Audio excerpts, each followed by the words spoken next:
সকালে ভোরবেলা এখানেও একটা মারাত্মক দুর্ঘটনা ঘটেছে।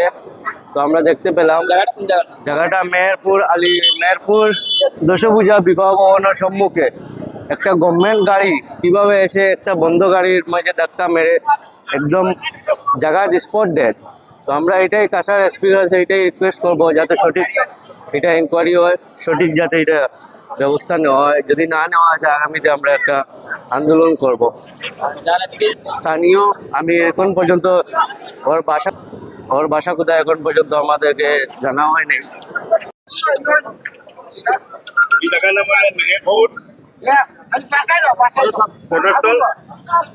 শিব মন্দিরের সামনে সুশীল দাস সকাল অনুমানিক 7:30-8টার মধ্যে হঠাৎ করে স্করপিও ওটা ড্রিঙ্ক অবস্থায় মানে এটা মানে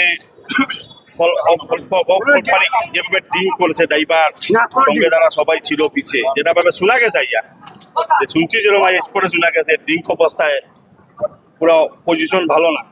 একটা মানে ঘটনাস্থলে একটা সাইকেলকে প্রথম ধাক্কা মারবার নিয়ন্ত্রণ হারিয়ে এখানে এই গাড়ির পিছনে ওই যে সুশীল দাস গাড়ি কাম করতেছে ওনাকে ডাইরেক্ট আগে ধাক্কা মারার পরে কি হয়, মারার পর স্পট ডেড হয়ে যায়।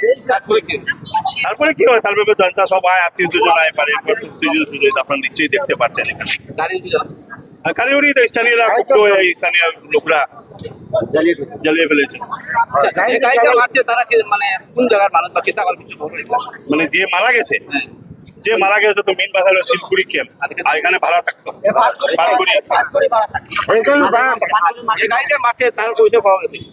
এটা তো লেখা আছে গাড়ি সিপিডাব্লিউডি গাড়ি।